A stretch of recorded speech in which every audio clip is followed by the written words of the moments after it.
Ser feliz? Ou ter razão?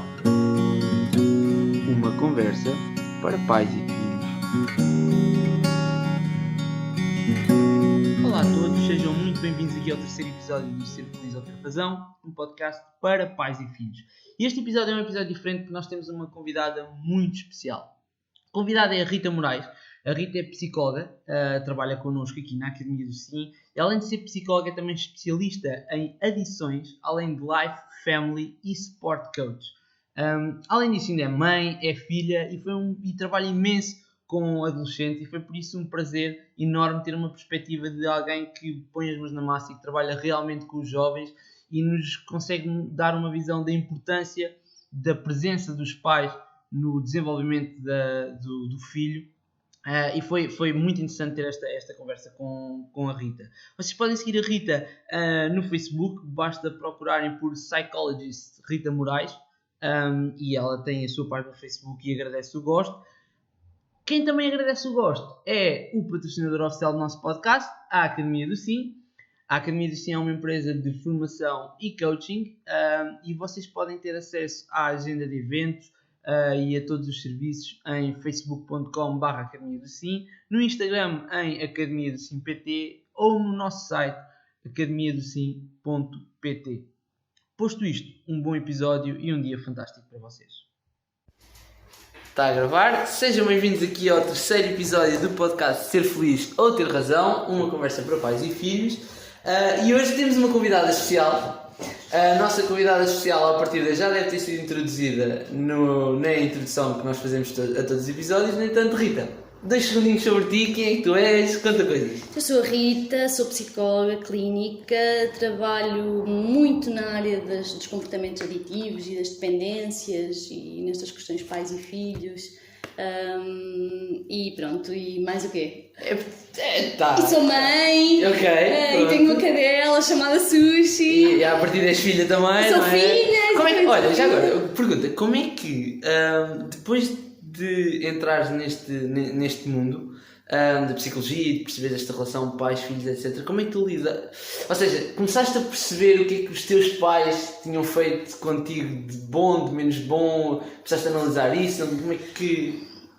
Assim, eu estou muito no início, portanto ainda estou numa fase muito cor-de-rosa. E nesta fase muito cor-de-rosa já percebo uma coisa, que é a quantidade de medos e de inseguranças que de repente surgem. Portanto, tudo aquilo que nós achamos como filhos, os nossos pais são muito chatos, os meus pais então, super galinhas, super protetores. Portanto, deixem-nos viver, deixem-nos crescer, mas realmente os medos são... Eu tenho medos que nunca imaginei ter, desde vou conduzir à noite, não vou à noite, porque se acontece alguma coisa, o que é que eu faço ao bebê? Portanto, os medos são muito fortes, são muito intensos e é muito difícil de geri-los. Portanto, ser mãe e pai eu acho que é das tarefas mais difíceis do mundo, sem dúvida nenhuma. E ser psicóloga e mãe, eu acho que ainda é mais difícil. Se calhar vai ser mais para ele do que para mim, mas acho que ainda é mais difícil. Por que achas que vai ser mais para ele do que para ti? Porque acho que vou ser um bocado chata. Como é que te sentes? Identifica lá essa emoção. Então, mas estás zangado, não estás? Eu acho que vou ser um bocado chata neste tipo de questões de comunicação, relação, sentimentos. Tudo o resto pode não ter trabalho, pode não estar feliz, feliz do ponto de vista de ter dinheiro, estabilidade. Eu acho que há algumas questões que os meus pais me impuseram, no sentido de realização e profissional, estabilidade, eu não vou ter. Acho. Mas estas questões dos sentimentos e da comunicação, eu acho que vou ser um bocadinho chata. Faz-me lembrar alguém. Acho que vou ser um bocadinho chata. Acho que isto é muito exigente. Ninguém é psicóloga, não posso dizer coisas. Porquê? Acho que só vou dizer pois. Essa é outra questão, não é? Exatamente. Nós, a certa altura, foi tão fácil durante tantos anos aconselhar pais e gerir os problemas dos outros e de repente, e agora?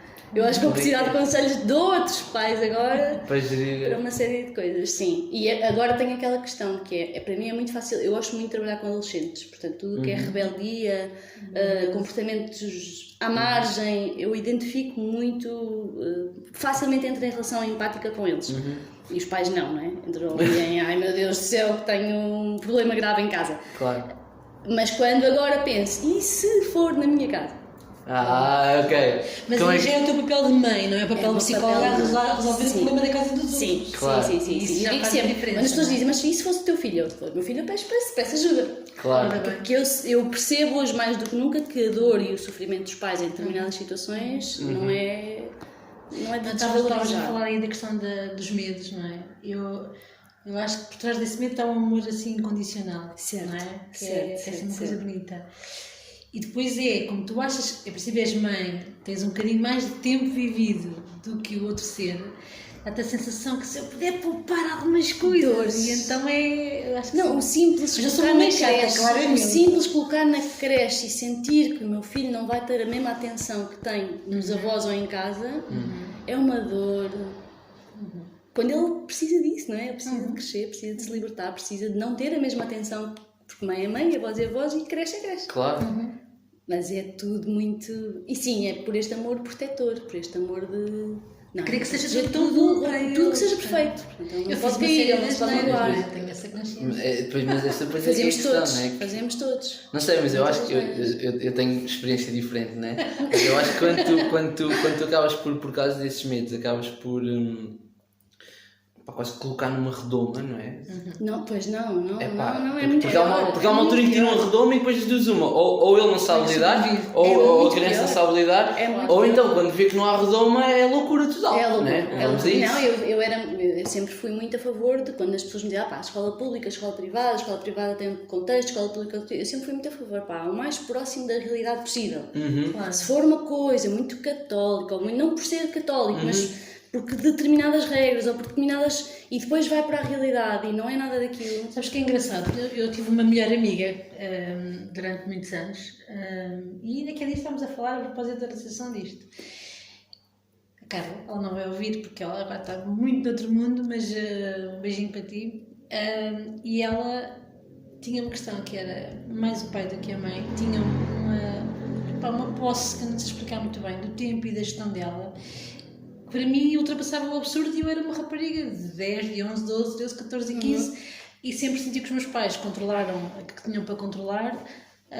Eu era escoteira, portanto deu-me aqui sempre uma margem muito de algumas coisas pelo caminho, mas fazia-me confusão porque ela não podia, escola, casa, escola, se demorasse mais um segundo já estava o pai cá em baixo à espera, o que é que...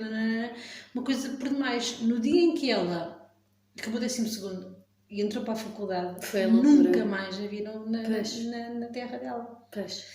Nem sei se alguma vez mais vão ver, não é? Eu acho Isto que muito... estavas a dizer, a questão Sim, exato. Eu acho que criar e depois oportunidades é muito importante. Criar oportunidades é tudo. É a pessoa ter...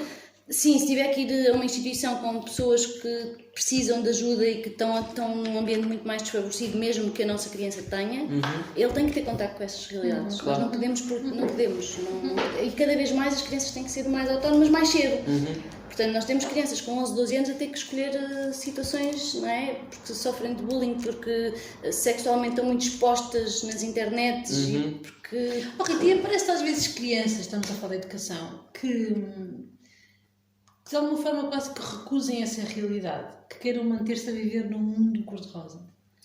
Sim, aparecem. E crianças e estratégias adultos. para os pais. Crianças e adultos. Ok, e como é que os pais podem... Sim, há muitas questões ligadas às ansiedades, às perturbações de ansiedade, aos medos, que têm muito a ver com esta recusa de eu não quero viver neste mundo, porque realmente quando se apercebem que há injustiça, que o dinheiro comanda muitas coisas, que há valores que afinal não são como os meus pais me ensinaram, sim, que há corrupção, que há pessoas que sofrem e não sabem lidar com isto e então preferem ficar protegidos e quando saem vem a ansiedade, vem os medos, vem eu não sou capaz de me adaptar a isto. Perder uma boca, vem não sei quantos, mesmo estou a pensar nos adolescentes. Se tiverem que escolher ficar em casa, se tiverem que escolher não ir para fora, acabam por ser difícil. Eu tenho algumas mães que agora foram muito protetoras, mas que agora dizem, não, mas tu tens que ir, mas tu tens que fazer. Pois, mas durante muito tempo não podias crescer ir, é não perigoso, podias ir. crescer, sair é... Pois. E já agora vamos aproveitar que temos-te aqui como psicólogo e explorar se calhar um bocadinho isso.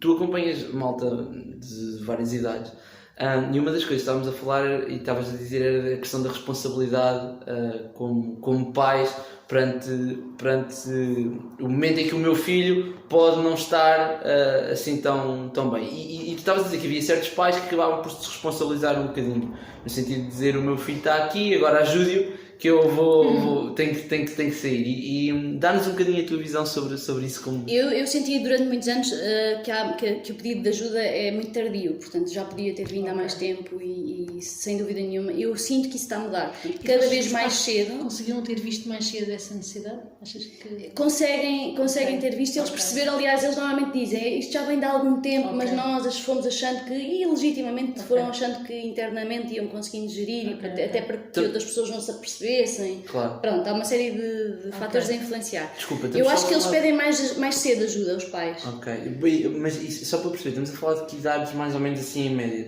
Quando diz que estamos a falar mais cedo... Quando lido com problemas mais graves, não estamos a falar de questões de crianças com dificuldades de aprendizagem, não estamos a falar de fazer xixi na cama até tarde, não estamos a falar destas questões, estamos a falar de questões graves de início de consumo de drogas, de automutilação.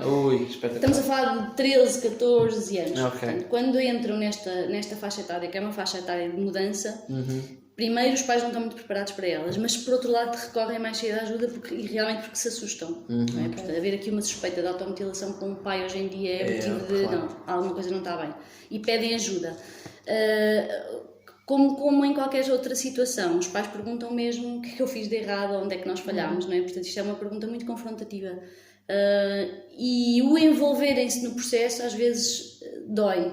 Não é? Portanto, ok, está aqui a minha filha, nós pedimos ajuda, portanto agora entre vocês tentem o melhor. Porque eu não quero, sim, claro. sim. E eu tenho alguns casos em que era fundamental que os pais se questionassem de o que é que em termos de dinâmica de casal, por exemplo. Pois, até porque tu estás, não sei, digo eu, mas imagina, tu estás com alguém durante uma hora por semana, não faço a minha ideia, uma hora por mês, o que quer que seja. E acabas por estar ali condicionado por toda uma realidade que foste vivendo, né, em casa. Se depois não há um envolvimento, né? Depois, ou seja, vou estar a voltar para o mesmo choque daqui a não sei quanto tempo, percebes exatamente a mesma coisa. E os pais ainda podem dizer assim, o que é que andas lá a fazer? Não percebo nada, exatamente. É verdade. Alguns pais dizem não percebo nada e até gostavam de ir e tentar perceber, ou então alguns até dizem, mas isso foi o que eu sempre te disse e não funcionou. Não é? Claro. Sem dúvida nenhuma que é diferente de haver um distanciamento do ponto de vista afetivo e emocional. Eu quando trabalhei em comunidade terapêutica e as pessoas estavam internadas, não tinham contato com a família, e uma das questões dos pais é, mas nós não deveríamos ser um elemento facilitador, e muitas vezes não são. Não é? Muitas vezes não são, e é preciso este distanciamento emocional para, pronto, ok, isto era aquilo que o teu pai dizia, isto era aquilo que ele desejava, era aquilo que a tua mãe diz, e tu? Porque a certa altura as crianças, os adolescentes, os jovens não sabem pensar por eles, porque são um produto daquilo que ouvem, sentiram e viram, e muitas vezes até responsabilizam, e quando a pessoa diz, não, pronto, agora é só tu, dentro destas 4 paredes só existes tu, como é que é? Pois, e é aqui que começa, não é? Claro, eu acho que, por exemplo, eu sinto que isso acontece muito na transição de secundário para a faculdade. Eu acho que a malta que passa do secundário para a faculdade é um choque enorme, muito grande. E às vezes, tal como a entrada na adolescente. Eu acho que são essas duas fases são dois choques muito grandes. E principalmente por causa disso, porque no início da adolescência, confesso que não me lembro tão bem, mas lembro perfeitamente de entrada para a faculdade e da faculdade no geral. Eu acho que há N jovens que, a partir do momento em que passam a estar sozinhos, não é? Não sei, isto é a minha perspectiva, mas eu tenho muitos amigos que lembro perfeitamente que o problema foi que começaram a ter demasiado tempo sozinhos para pensar e lidar com coisas que eles sabiam que lá estavam no secundário, mas não queriam olhar para elas. E de repente a seguir tu estás a não sei quantos quilómetros de casa, de repente estás sozinho, tens a tua vida e há uma série de dificuldades, como tens de te habituar a fazer a tua comida, a ir lá, não sei o que. E não tens alguém para acordar, não tens alguém para te lembrar que há insegurança, feita, ajudar também não. Que são tudo uma série de questões, mas depois, ultrapassando essas questões, tu começas a passar algum tempo relativamente sozinho. E começas a pensar. E esse pensar depois leva a uma carrada de coisas que depois podem ser mais profundas ou menos profundas. O que é que tu... Imagina, para alguém que vai agora para a faculdade, o que é que tu sugeririas que podia ser algum tipo de... não sei, de ferramenta ou de estratégia para conseguir lidar um bocadinho com isso? Tens assim alguma sugestão? Eu não sei, eu penso que as pessoas quando vão para a faculdade, esta foi a minha visão, é agora é que vai começar a minha vida, né? Porque não vamos ter então aquela questão. E depois dá muitas saudades e depois as coisas não são nada assim. Eu lembro-me que à sexta-feira estava sempre mortinha de eu vir para casa, para o ninho. Mas sim, estas questões nem sequer são faladas em escolas, por exemplo. Não sei se são muito faladas em casa, Imagino que haja pais que sim, que se preocupem, olha, vai haver momentos em que tu vais sentir sozinho, olha, vai haver momentos, quais são os recursos, o que é que eu vou poder fazer nestas situações, não é vais para lá para estudar e ter boas notas, isto não é suficiente, isto não é suporte, não chega. Não é? Nós estamos a pagar propinas, portanto vê lá o que é que vais fazer. Pronto, isto faz parte, mas há todo um conjunto de coisas que, ok, eu não sei cozinhar, por exemplo, como é que eu vou fazer, como é que eu vou lidar com isto, como é que eu vou lidar com aquilo, o dar um conjunto de receitas rápidas, o dar o suporte de, olha, eu não te vou ligar todos os dias, mas liga-me de vez em quando, não é? Ali eu lembro-me perfeitamente da minha mãe me ligar todos os dias e perguntar assim, já comeste? Aquela pergunta, eu dizia assim, sério, está-me a acontecer eu estou a sentir não sei quantas emoções, estou-me a integrar num grupo de pessoas que não conheço, a viver com pessoas. Como é que ela me pergunta se eu já comi? Que é claro que já comi, não é? Claro que já comi. Então, mas isto de ambas as partes. Mas eu creio que o pedido de ajuda, se há alguma coisa não estiver bem, tem que ser um bocadinho antes. Um bocadinho antes, sim. Porque aí a pessoa vai ter que viver aquele momento, não é? Aquele salto de liberdade e ao mesmo tempo um misto de voltar ao ninho. É um processo de individualização muito, muito bom, muito, sem dúvida. Se é para ir para fora, é para sair, e acredito que seja um processo de ambas as partes, pais e filhos, muito complicado em termos de dor, de controle, de medos, sim. E outra coisa que eu sinto é que quando os problemas não começam na adolescência, começam antes, portanto os pedidos e os sinais de alerta devem surgir e ser identificados antes. Quais são, desculpa interromper, quais são alguns pedidos ou alguns sinais que um pai que esteja a ouvir isto pode pensar, ok, deixa-me começar a ver o que é que o meu filho... Um sinal muito evidente em termos de mal-estar psicológico é não dormir bem, por exemplo, que é uma coisa que as pessoas desvalorizam um bocadinho. O não dormir bem não é um bom sinal de bem-estar emocional, psicológico. O isolamento também não será um bom sinal, porque nessas idades é suposto que o grupo de pares tenha alguma influência, é suposto, portanto... Embora haja jovens mais introvertidos pronto, mas a forma como eles estão a lidar, onde é que eles estão a canalizar o prazer, às vezes é no desporto e tudo bem, não tem que haver um problema, mas não deixa de ser um sinal de, ok, enquanto todos saem, enquanto todos têm jantares, enquanto todos fazem festas de anos, ele está muito sozinho em casa, está em casa a fazer o quê? Pelo menos esta questão tem que estar lá, onde é que ele está a canalizar a sua fonte de prazer, porque nessa altura... liberdade, prazer, curiosidade, autonomia tem que estar lá. Portanto, é em ler, tenho vários adolescentes, por exemplo, é pintar. É uma atividade muito restrita, mas onde é que estão as competências sociais? O que é que acontece? Como é que eu lido com a frustração? Como é que eu lido com a traição? Como é que eu lido com a desilusão? Não é? E estas questões têm que estar lá. Não no sentido de controle e proteger, mas no sentido de, eu estou aqui, se eu precisar de alguma coisa... o apoio, não é? E não termos adolescentes que têm medo de partilhar com os pais aquilo que sentem. Isto acontece muito. Nós acabámos do episódio passado a falar um bocadinho sobre isso, sobre não há espontaneidade quando se prepara ou quando se programa, agora vamos falar sobre isto. É isso, e a disponibilidade que se calhar os pais têm de começar a criar logo, desde sempre, não é? Para falar sobre tudo. Sim. Porque aquilo que eu acho que às vezes acontece é, por exemplo, eu sei que os momentos bons eu posso ir falar com o meu pai, ok? Mas os momentos maus não posso. Né? E a partir do momento em que não há esta vontade, né? Depois acaba aquilo que estás a ver. A partir do momento em que passo por uma coisa negativa, não tenho ninguém a querer falar. Sim, então vais ter que recorrer a qualquer coisa. Exatamente. Né? Seja qualquer coisa aquilo pode ser o que for. Né? Mas naquele momento tu tens que aliviar a tua tensão interior de alguma forma. E vais encontrá-la. Faz parte do ser humano. Eu não estou bem, não estou confortável, eu vou encontrar uma forma de estar o mais confortável possível. E convinha, era bom que esse suporte existisse em casa, que essa disponibilidade. E há pais que dizem que não conseguem, há pais que eu não consigo falar com o meu filho sobre sexualidade, eu não consigo aceitar que o meu filho seja homossexual. Também tiveram uma história, também tiveram uns pais, não é? Sim, esta questão da homossexualidade, por exemplo, que é uma coisa que eu sinto muito, e estas questões de géneros e sexualidade é uma coisa que está a preocupar muitos pais porque não estão preparados para. Portanto, os próprios pais também precisam de ajuda.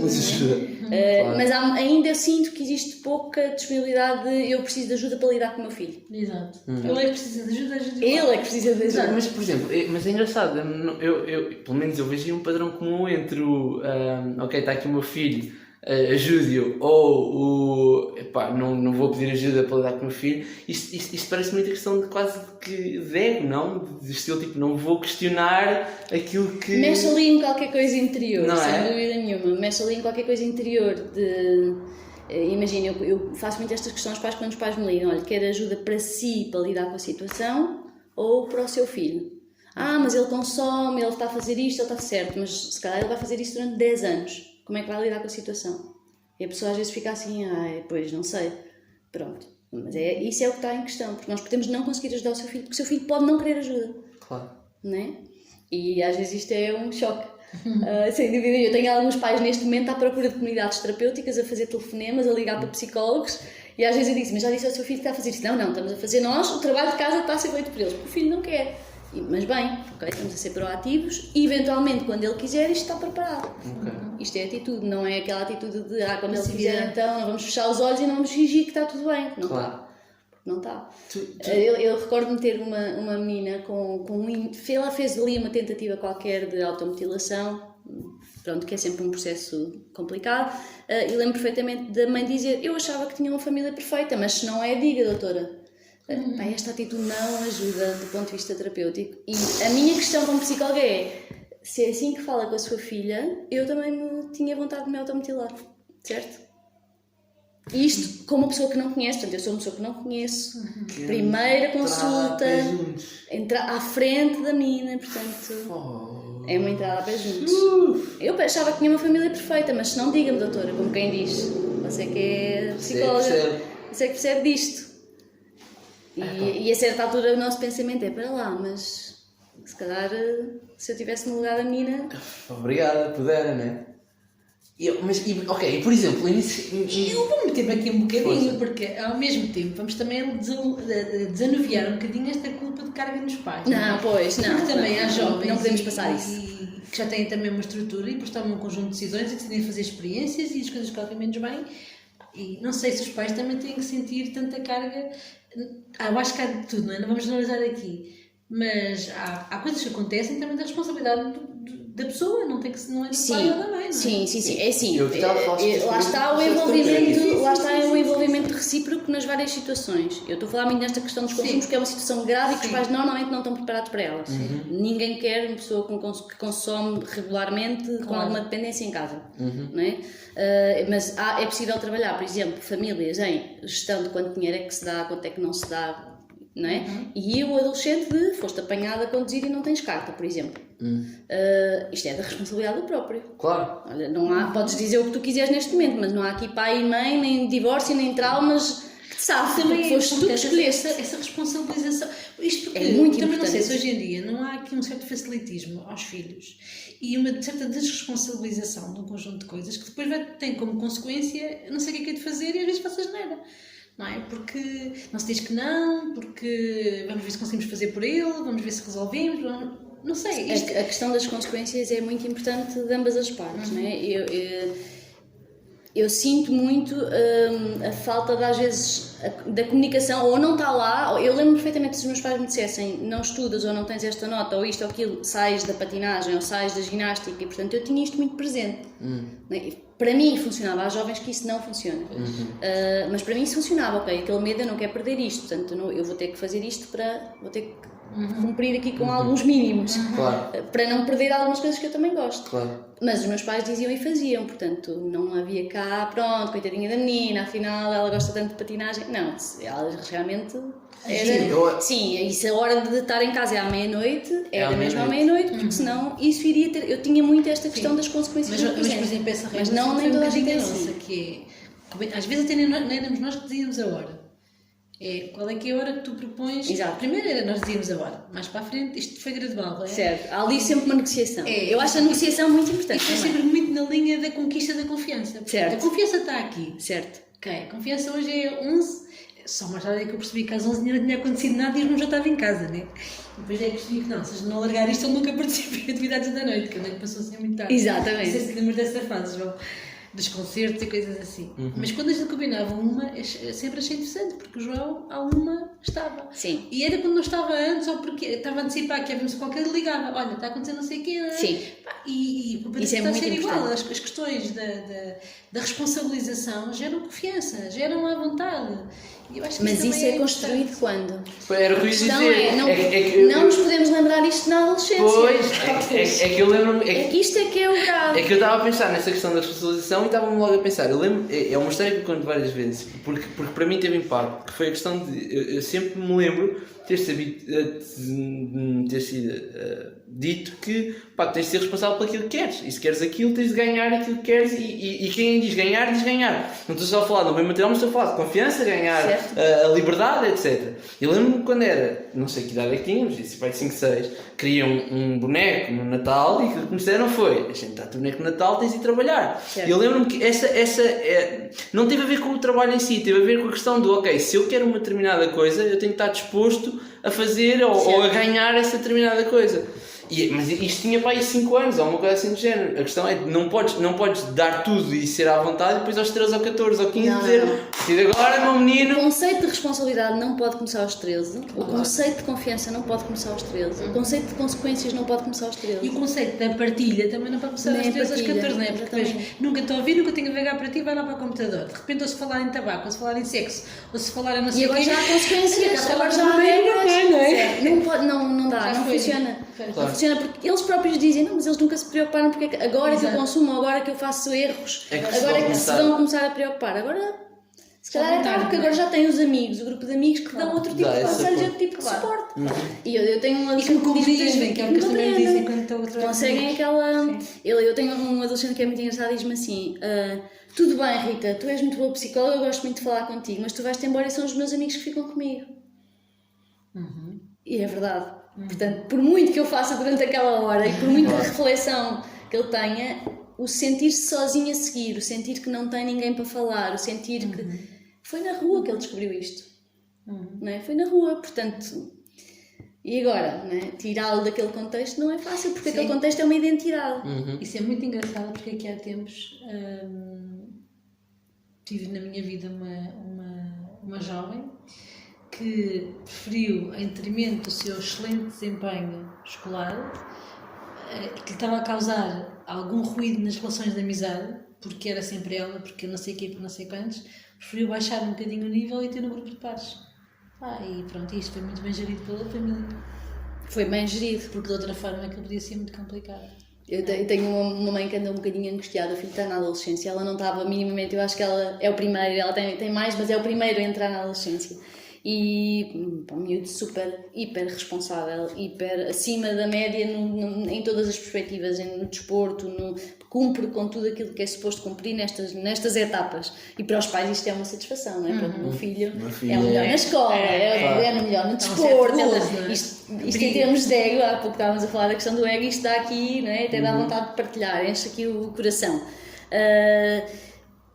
E a certa altura o conflito do miúdo é: tudo bem, mas eu sinto culpa quando não faço aquilo que os meus pais esperam que eu faça. Eles até me deixam fazer, mas quando eu sei, porque já vem de há muitos anos, portanto, quando eu digo que quero sair à noite com os meus amigos, eu sei que eles, portanto, o excesso de responsabilização, ele sofre por fazer e por não fazer. Portanto, está lá a confiança, permitem que ele saia, mas ele sabe, isto causa-lhe alguma ansiedade e algum desconforto.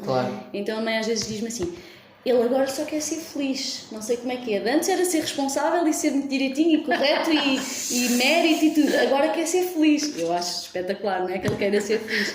Mas até o errar, não é? Até o errar lhe custa. Porque sabe que o erro não fez parte. Rita, os pais têm hipótese ou não? Tem. Os pais são a chave. Os pais são a chave. Então, em fases mais pequeninas, os pais são a chave. Ali, a partir dos 16, 17, eu costumo dizer, pronto, realmente é um bocado tarde agora para uma série de coisas, mas em pequeninos, 12, 13, os pais são a chave. Os pais são ali claramente a chave do processo. Acho que é uma boa conclusão. Os pais são a chave. Rita, olha, muito obrigado. Obrigada por teres disponibilizado. Nós normalmente acabamos o podcast com uma pergunta. E então gostava de fazer uma pergunta, se puder ser. Certo. A Rita tem uma página no Facebook, se vocês seguirem, por favor, Rita Moraes. E tu há uns tempos atrás puseste, foi um dia destes, eu vi um post a falar de reclamações. Não é? Ou seja, basicamente foram adolescentes, né, que deixaram no papel reclamações para os pais. E eu tinha uma pergunta para ti que era, qual é que é uma reclamação que se imagina que o teu filho daqui a uns tempos vai ter de escrever uma reclamação. Qual era a única reclamação que tu gostavas que ele nunca fizesse e não escrevesse lá? A reclamação que me iria custar mais se acontecesse era que eu não sou uma mãe disponível ao diálogo e à comunicação. Iria-me custar muito, porque se é algo que eu valorizo tanto, portanto, eu não quero ser a melhor amiga dele, eu quero que ele tenha os segredos dele, eu quero que ele se proteja e tenha a privacidade dele, valorizo muito isso, mas não queria que ele, se tiver temas que sejam importantes de falar, para ele sejam importantes, que eu não fosse uma das 10 primeiras escolhas, não diga a primeira, mas que não seja pelo menos das 10 do top 10 escolha para conversar sobre aquilo que o preocupa, que o angustia, seja o que for. Ok, eu acho que se fores porque eu achei piada quando estavas a falar de seres a mãe que vai perguntar e que vai emocionar, não sei o que, estava-me a lembrar de uma outra mãe que também está presente e portanto, normalmente o padrão é ok, está bem, às vezes é chato, mas depois a malta gosta de falar sobre isso. Rita, olha, muito obrigado por teres vindo e a gente vê-se no próximo episódio. Obrigada, beijinho a todos.